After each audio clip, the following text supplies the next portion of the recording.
Right, hello. We're in the final stretch now, LINX119. Hope you enjoyed your lunch. We've got a couple more sessions to go. We're going to have a talk on energy crisis management from Dan Smith. He's going to be up next. Of course, we've got the AGM, which has to start at 2:30. And then we'll have a product update from Mike following that. I'll just give a reminder about questions and also for the survey for the event. It's always good to get your feedback about what you thought about the content that we've had, what you'd like to see more of, what are the topics you want us to cover, etc. So, oh yes, one final thing. The next LINX meeting is going to be on the 16th and 17th of November. So it's 6 months away, but that's going to be at the Park Plaza in London, and that's where we'll be for the next one. So if I'd like to ask Dan to come up now, our cyber policy manager, he will do our next presentation.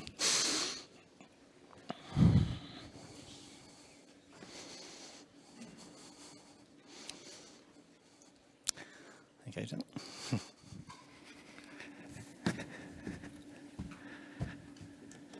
Thanks, Jeremy. So my name is Dan Smith, Cybersecurity Governance and Risk Manager at LINX.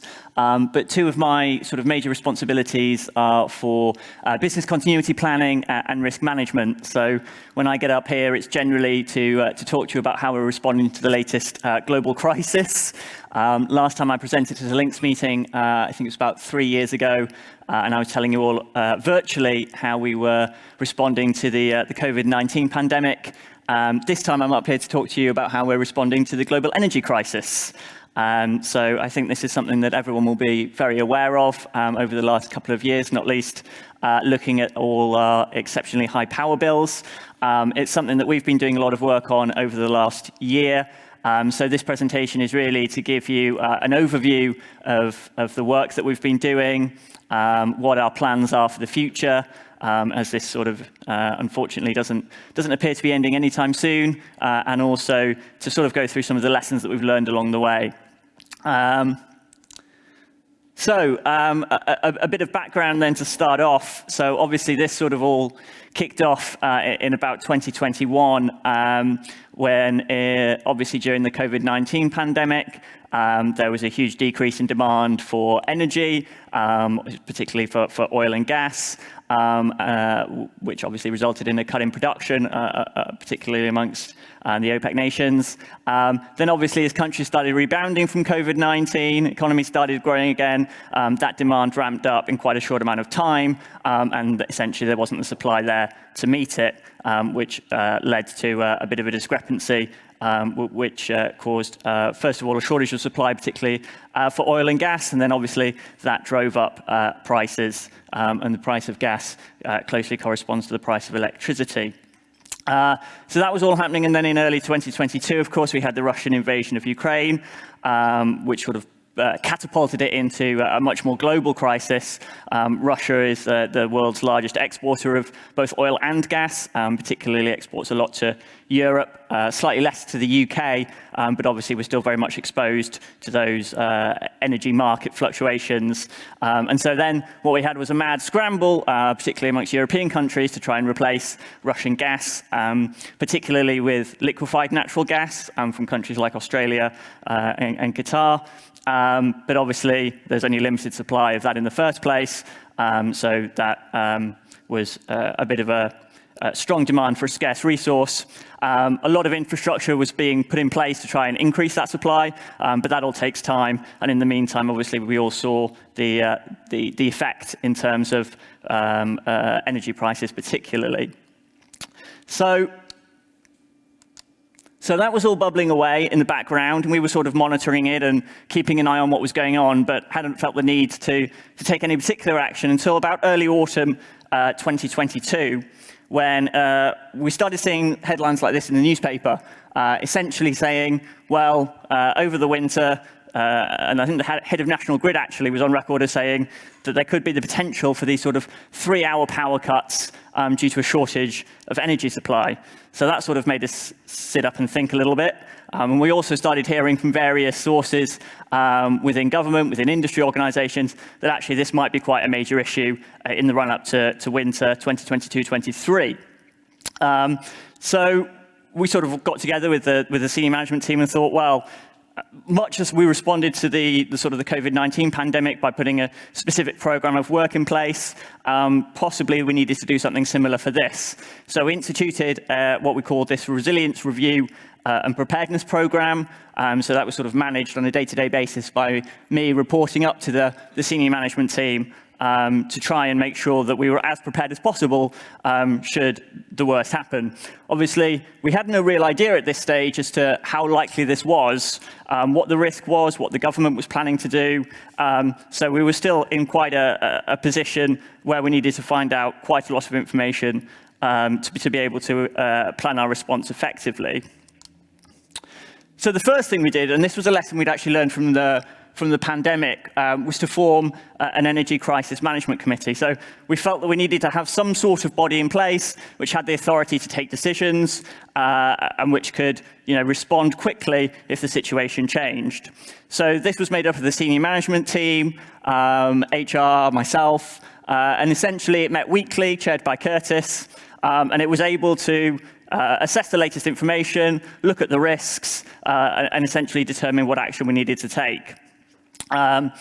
So the first thing that it was sort of mandated to do was to sort of have that information about what's going on, what the risks are, and any mitigation measures that need to be communicated through the organisation. And it was quite important to us to have that coming from the senior management team, to have the authority to be able to push that out through the organisation. Also to receive changes on risk assessments. So we were constantly evaluating the situation. As more information came in, we were able to respond as needed. Likewise, in terms of mitigation measures, not only for just general being prepared for the potential worst to happen, but also reports from our incident management response processes as they happened. And lastly, to direct any changes to the strategy. So again, as the situation changed, and it could be quite a fast-moving situation, we wanted to have the ability in place to be able to direct changes that from sort of the top level of the organisation. So again, that committee still meets weekly, obviously, as it's ongoing. A lot of the time, it's simply a case of saying, well, there's nothing to report, the situation remains the same. But it's important that we do have that mechanism in place, especially when we come into around winter time and things start sort of having the potential to ramp up. So that was the first thing we did. The second thing we did was, well, we're actually quite dependent on the data centers that we have infrastructure in for our power supply. That's not something we directly control ourselves. So we actually need some information from them as to have they been thinking about these issues? What are they doing? Not only for our own reassurance, but also to see if there's anything that we might be able to do to offer them support, to help, to learn from each other as we all sort of face this quite unknown challenge. So we wanted to understand what sort of contingency plans they had in place. Obviously, we've got a very good relationship with our sort of UK data center partners. We speak to them regularly. But in order to sort of elicit the information we needed, we decided it would be best to design a fairly detailed questionnaire, sort of setting out a range of information that we were interested in, such as what sort of backup power supply do you have, what sort of contingency plans do you have in place, how worried about you are this, are you speaking to the government yourselves, what are they saying to you? All this sort of stuff we put into this questionnaire and sort of sent out to our main UK data center partners. And I think the responses were pretty much as we expected. Obviously, being on the front line of these kind of issues, they'd done a lot of thinking about it already.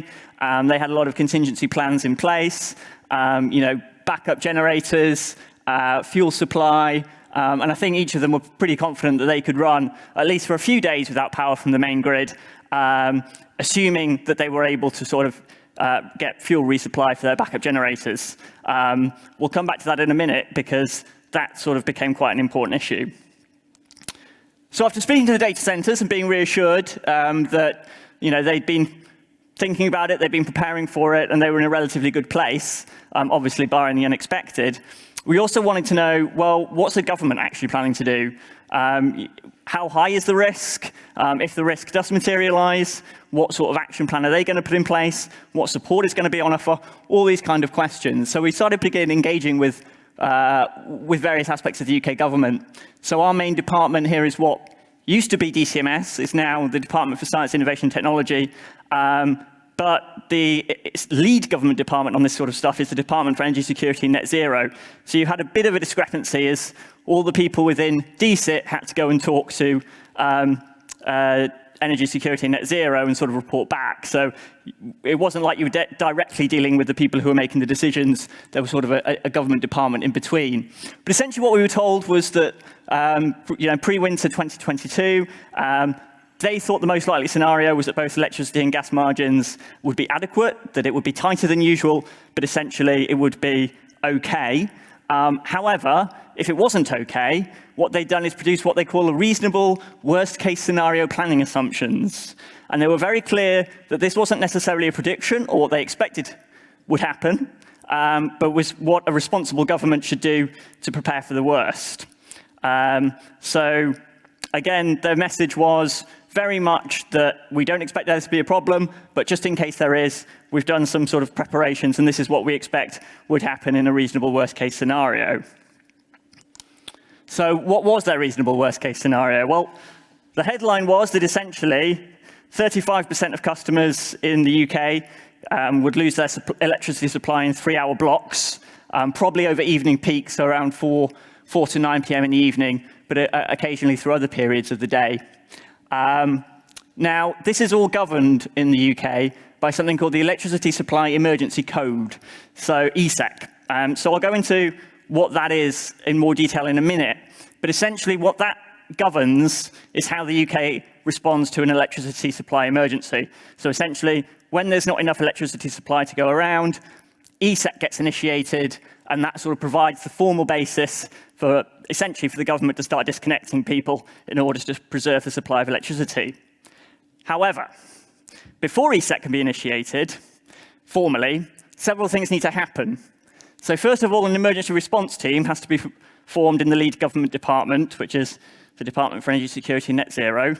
And then the emergency response team has to recommend to the Secretary of State to implement an order in council to allow ESEC to be initiated.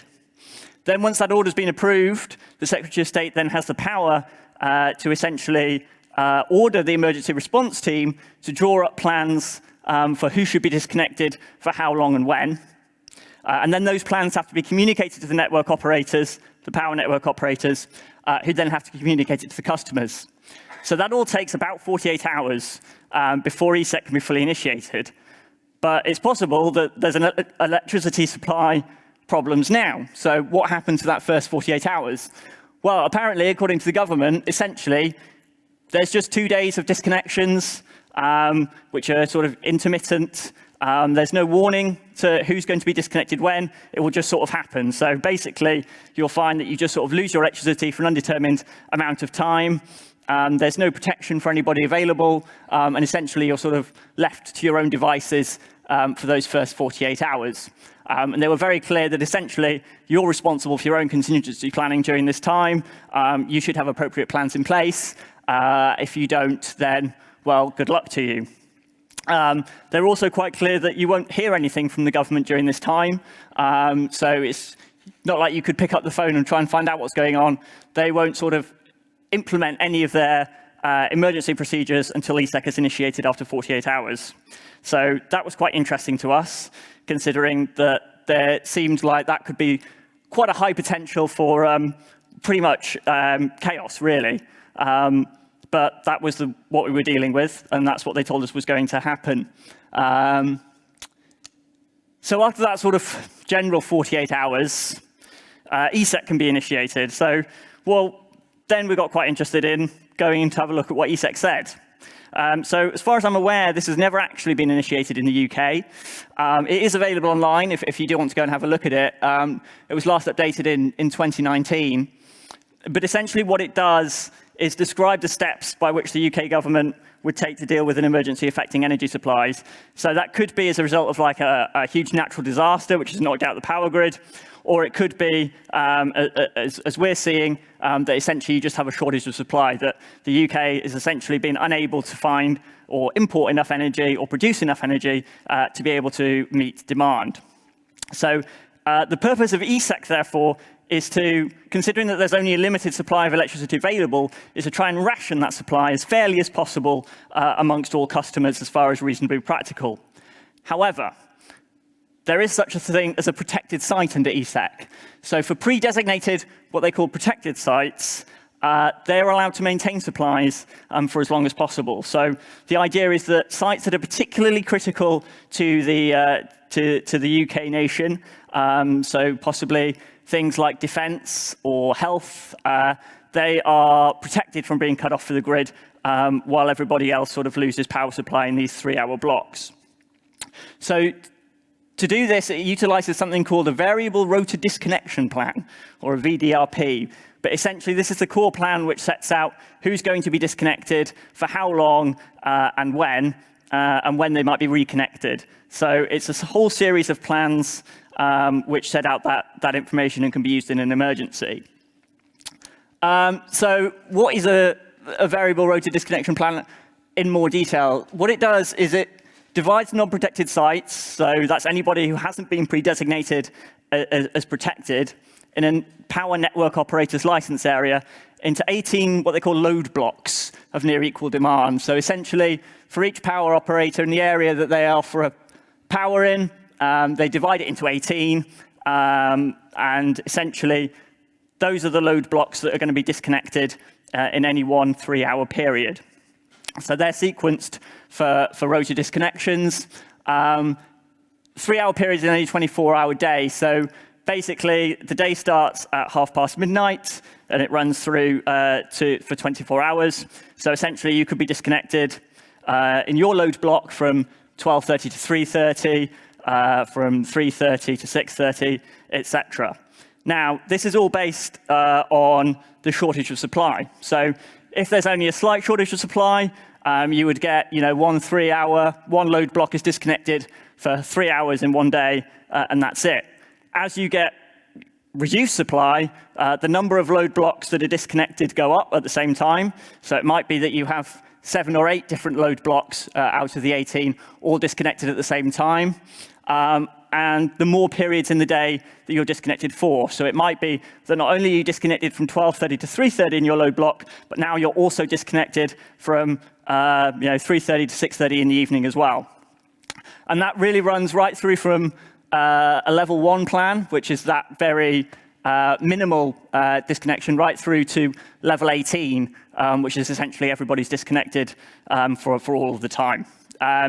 So the government telling us that they were looking at about a level 7, which would be sort of those 3-hour disconnection periods from about 4 to 7 in the evening, but possibly at other times of the day, depending on how supply worked out. The good thing about ESEC, though, is that people should be warned in advance. So the idea is that once the plan has been communicated to the power operators will tell their customers, you're going to be disconnected tomorrow from this time to this time, from this time to this time. So there is at least some ability to prepare for that. Although, again, this has never been initiated, so we don't really know exactly how it would work in practice, but that is the theory. Right, well, that's a lot. We thought then, OK, there's this thing called a protected site.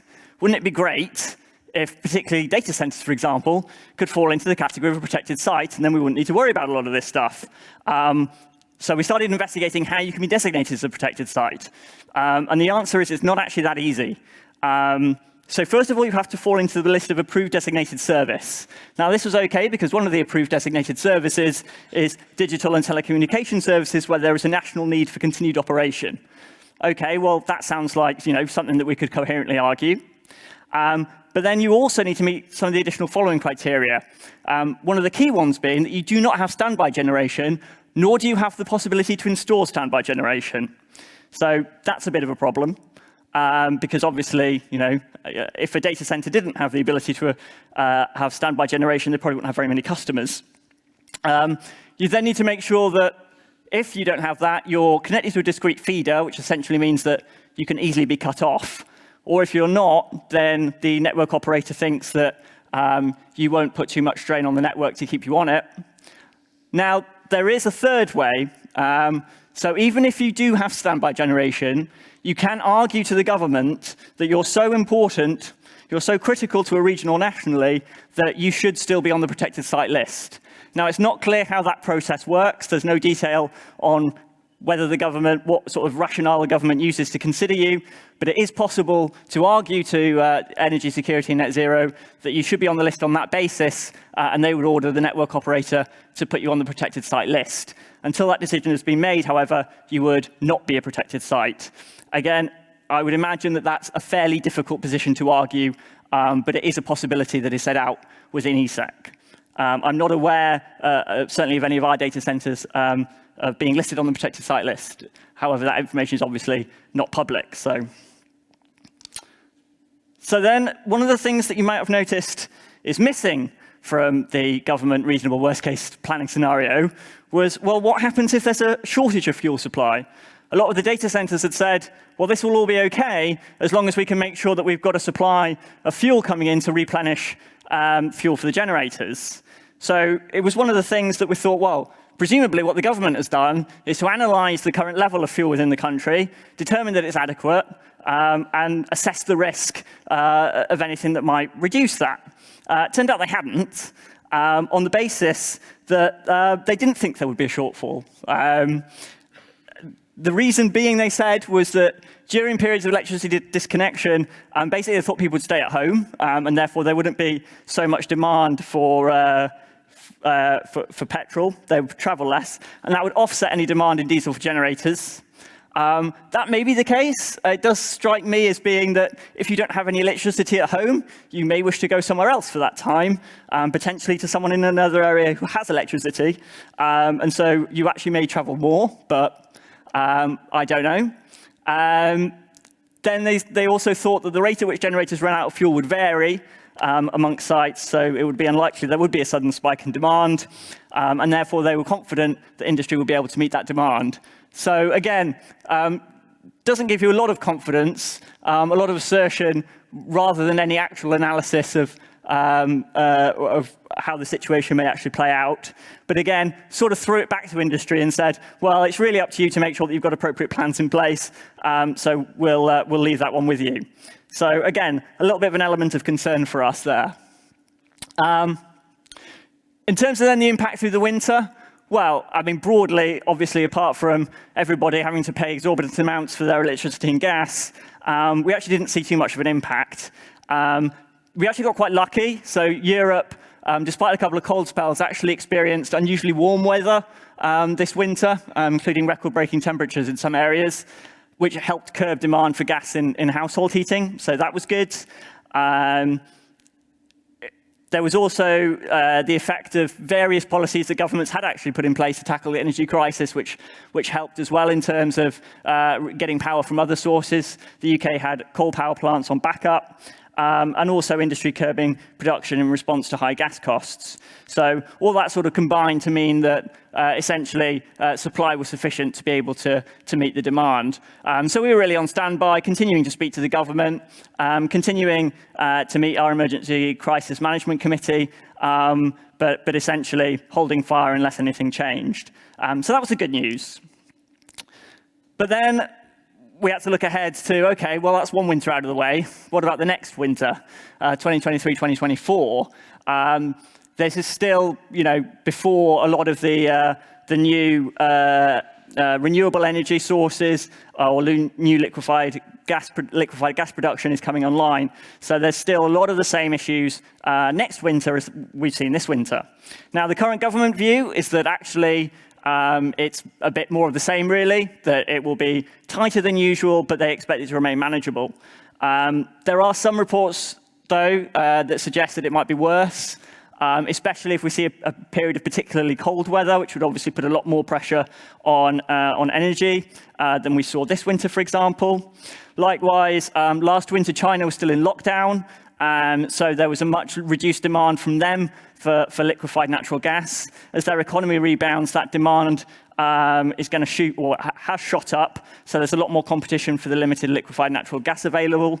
And then finally, last year, for the first half of the year, we were still seeing Russian gas supplied to Europe. That's obviously not happening anymore. In fact, the UK is now banned from the start of 2013 all imports of Russian gas and oil. So there's, again, forced to look for other sources to replace that. So either way, it's whatever happens, we need to make sure that we're adequately prepared for sort of any scenario. So one of the things we decided to do to sort of plan out our response to this was to run an exercise. So we actually run business continuity exercises every year. We use what's called a tabletop exercise, which is where we get sort of major participants sit around the table, we run a hypothetical scenario, and we discuss how we would respond to that scenario to test our sort of plans and processes. So we thought, why don't we do one of those, but imagine a scenario where we're in winter 2023, the government's implemented these rolling power cuts, we've got this 48 hours, then we've got ESEC triggered. How would we respond in that situation? And we tried to mirror sort of the expected government response as much as we could, with a few other wildcards thrown in. So one of the things that we did at the same time as having this scenario where we had rolling power cuts, but we also had sort of fuel protests going on to try and imagine what it would be like if there was also a sort of shortage of fuel as well. So what did we learn from that? Quite a lot, actually. It was a very useful exercise. First of all, this was something that we felt we were actually able to see coming. Much like the pandemic, we had some advance warning. We developed quite a particular preparation and response plan specifically aimed at the pandemic. We thought we should probably do something similar for this. So essentially, we've got a playbook that we can follow in the light of this materializing. So that's one of the first things that we took away from it. Second was around communication. So a lot of our business continuity plans rely on people being able to communicate for obvious reasons. Now, what happens when suddenly you can't pick up the phone, you've got no mobile ability? That becomes a lot more difficult. So we started looking at making sure that we had things like designated deputies for key roles to make sure that we were able to counter that, not everybody in the same place, all that sort of stuff we needed to consider. And that played into also locations of staff. Now, when you're having people in load blocks cut off, obviously it's quite helpful if you have staff dotted around different places, particularly in different load blocks, so not everybody's cut off at the same time. So one of the things that we felt would be useful to know where staff actually live, so we can know who's going to be affected when. Access to data centers. So again, obviously public transport is probably not going to be running in a rolling blackout situation. So we probably need to make sure that we have at least a core team of engineers within sort of the central London area, so they're able to access the data centers and spares in private vehicles or on foot if necessary. Staff welfare is an easy one, I think, to overlook, but we're often used to dealing with incidents that last for hours. What happens when we've got an incident that is lasting, for up to a week? We want to make sure that we're vigilant for people being fatigued, but also in an emergency situation, in a crisis, you've obviously got a lot of different issues going on in terms of people's mental health, in terms of their well-being. So all these things we needed to be cognizant of and make sure that we're considered. And I think I've covered already our concerns about level of fuel resupply, but they were really reinforced by that exercise in terms of how we would be able to cope if there were limitations on that. And again, I think we again took away that the level of government support may not always be what we would hope in this sort of situation. So leading on from that then, in terms of our key tasks for preparing for next winter, sort of all falling out of that exercise, we'll draft what we're calling a rolling blackout preparation response plan to sort of set out the particular actions and steps that we would need to take. We're going to perform that geographic mapping of where staff live and ensure that's kept up to date. We'll engage again with our data center partners. So redo that questionnaire based on what we've learned, have conversations with them, and make sure that we're as engaged as we can be with their plans. And then finally, we'll continue engaging with the UK government, with Ofcom, who are our regulator, and also through with our other industry partners through our memberships of particularly Tech UK, and also an organisation called ECRRG, which is the Electronic Communications Response and Resilience Group, which is again an industry group of telecoms operators focused on resilience, and that has government representation on it as well. So quite a busy to-do list for us, but the idea being to make sure that we're sort of as prepared as possible. Slightly over time, so I'll just finish with some sort of final thoughts about what we've learned so far. I think the first is the sort of standard business continuity maxim that you sort of hope for the best and prepare for the worst, and don't be surprised by anything in between. This is a situation that sort of always feels slightly unlikely and probably will not happen, but at the same time, it's far from impossible. I think a lot of us thought probably the same about a global pandemic, so we want to make sure that we're as prepared as possible, which is why we're doing a lot of this work now. I think, as I've covered already, don't expect to rely on government support. But again, it is still worth engaging with them. You know, one of the things that you can do, and we've certainly found, is by speaking to them and educating them about some of these issues, you can bring them to their attention, and at least make them aware that these things are happening. Likewise, it's always better to be forewarned than forearmed. So again, even if they're not going to be helpful in a situation, knowing that is still valuable. So we've definitely found that it's still worth continuing to engage on these issues with them. Collaboration, I think, has been a very important part of this process. I've mentioned that we are very much dependent on working with our data centers, but I think there's a lot of learning that we can do with both them, with industry. None of us are sort of in this alone. So there's a lot that you can learn from each other by speaking to people about what they're doing, what their understanding is, and that's been really helpful throughout this process. And then last, I think scenario testing of plans is always invaluable. It's very easy to write something, put it on a shelf and forget about it, but until you sort of tested how it would work in reality, it's very difficult to know all the things and the nuances that could happen. So thank you very much. I am 3 minutes over time, so apologies. Jeremy is looking at me angrily because I'm delaying the AGM. So I'll say thank you very much. And hopefully that was a useful insight into what we've been doing. I don't know if there is any time for questions. There may not be. I think we've got to go straight to the AGM. All right. Thank you very much indeed, Dan. Excellent.